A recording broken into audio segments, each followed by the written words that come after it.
classroom. Lovely. Everyone's in 3D. This is nice. Makes you change for Zoom. Yep, bring all the phones up. I'll put it behind. Sure.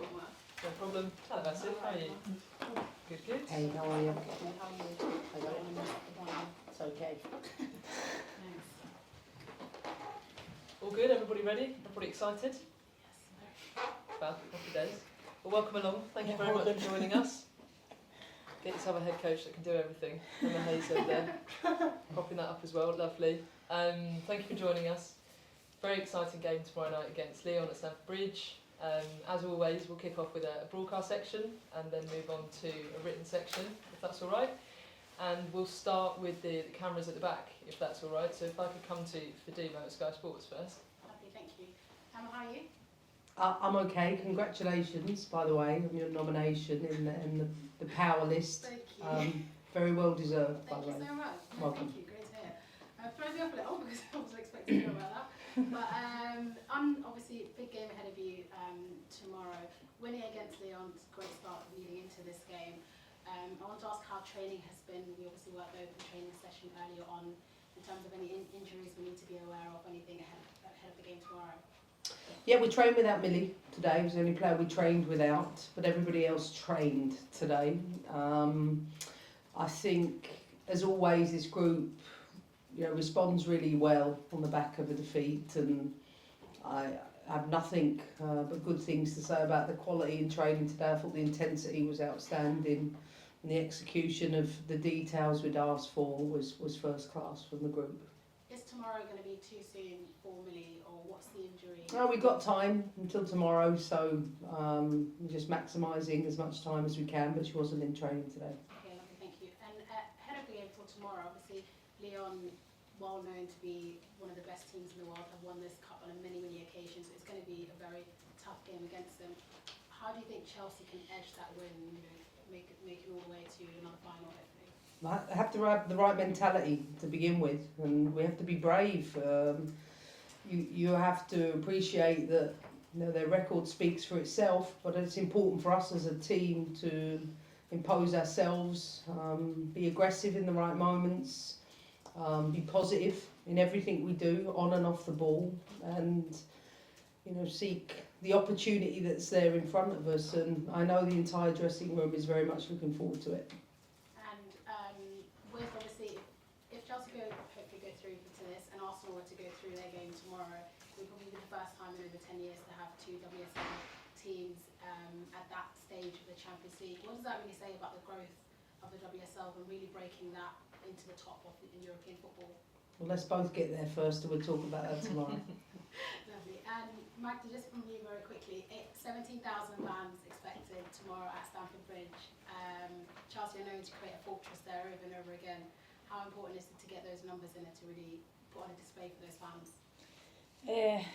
It's all we're thinking about at the moment. I'm really happy to hear about the big numbers and the big crowd. I think the crowd and the team feed off each other, so we love our fans and we think they mean so much to us, and it means a lot that we get to have this game tomorrow at Stamford Bridge at our fortress. I think we've had some good experiences there before that we're gonna have in the front of our minds tomorrow when we go out on the pitch. But we know that there's 90 minutes left to play, and might be more, and it's a long way to go, and we have to really be switched on right from the start. We have to do everything we can. We have to stay together as a team and be resilient. You won that game against Lyon, but unfortunately lost against Manchester City. How has that been bouncing back as a team and really, captaining that side and making sure that the mentality going into this game is right? Yeah, I think we are very experienced with having games back to back, so we know that we can't dwell too long on defeats. But it's something we can't just ignore a defeat. So we've looked at it, we've talked about it, we've dealt with it and learned from it, and now we've moved on and now we're ready for tomorrow. Lovely. And just lastly from me, we understand that FIFA regulations, as they stand right now, that no team who competes in a FIFA competition is allowed to wear any other armband in an official capacity, including the one Love armband. There is talks about that possibly changing ahead of the Women's World Cup. The news only came out a very short while ago, so I appreciate you might not have seen it, but I just wanted to get your thoughts on that. Yeah, like I say, it's something I don't know more about than what you've told me, but I think it's very unfortunate. I think we've been clear in the women's game that we want to wear it as captains. There's a lot of national teams that have gone out and said it, and I think I don't understand the decision, and let's follow it, and hopefully we can raise our voices together and change it, but we will see. Lovely, thank you. Best of luck. Thank you. Thank you for doing it. At BBC Sport, please. Yeah, hi Emma, nice to see He you. has your hands. Yeah, I was typing away there, sorry, that came in the broadcast. You mentioned having the right mentality earlier, so you know I was just wondering before, it's quite a hard position in a way being 1-0 up, because you know I guess the danger is that you almost feel like you're halfway there, but you need to sort of take it back to the start line, really, don't you? Yeah, I mean, we know what to expect. It's the champions of Europe over a long period of time for very good reason. So it's not like we're playing a team that is not used to being in that position. We know the threats, but we've worked hard over a long period of time. Firstly, we want these situations. We want to be in this game tomorrow. And we want to be in a position where, you know, we can impose ourselves and our game in our stadium the way that we want to. And like Magda said, we have a lot of experience too. And I think it's important for the team as a whole to demonstrate that, particularly, you know, in the right moments. Yeah, and I guess in the past, a lot of people, certainly from the outside and fans, you know, they look at the likes of Lyon as a team who maybe have got this aura of invincibility about them, but that's not really the case anymore in the Women's Champions League. Listen, across the professional game in general, it doesn't matter domestic or European, there's much more parity across the board. I think this year more than ever, domestically and in the Champions League, and this is something we've all wanted for the game, so it's a good sign for the game. Yeah, and Magda, just, you know, potentially the return of Ada Hegerberg early on. How much are you relishing that potential challenge to come up against one of the best strikers in the world?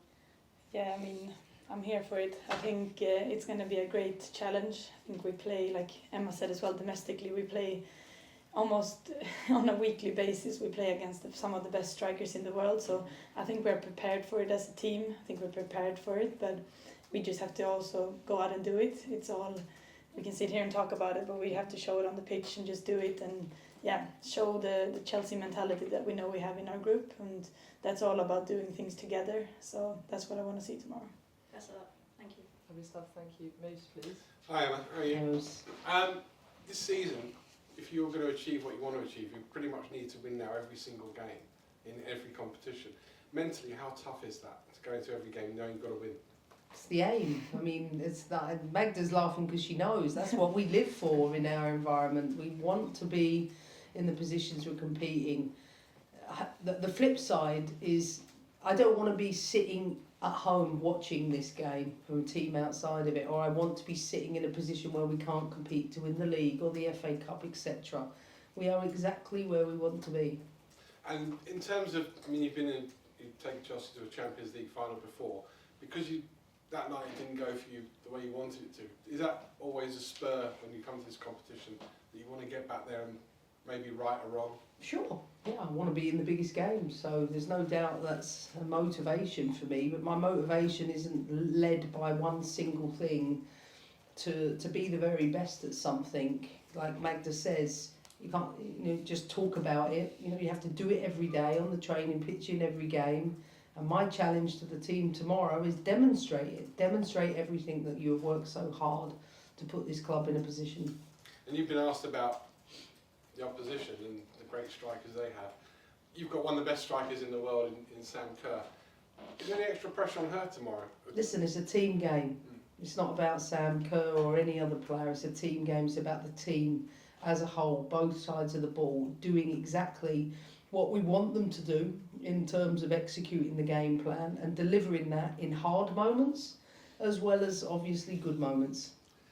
Magda, how do you approach a game whereby 2 results get you through, a win or a draw? I mean, do you just go into it going, I want to win, or in the back of your mind, do you want to start off playing safe and then have to go up a gear during the game?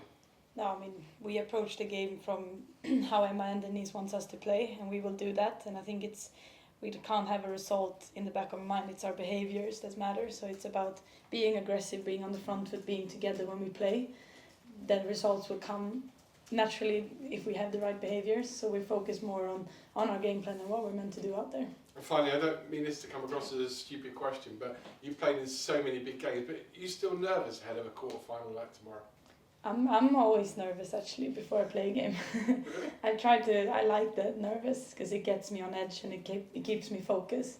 So, like you said, the pressure is on our team to win every single game, which means even if we're going to Reading away in an FA Cup or we're playing tomorrow at Stamford Bridge, there's pressure on us to win every single game. So that nerve is always there, but I like it. It keeps me on edge. Good luck tomorrow, both of you. Thank you.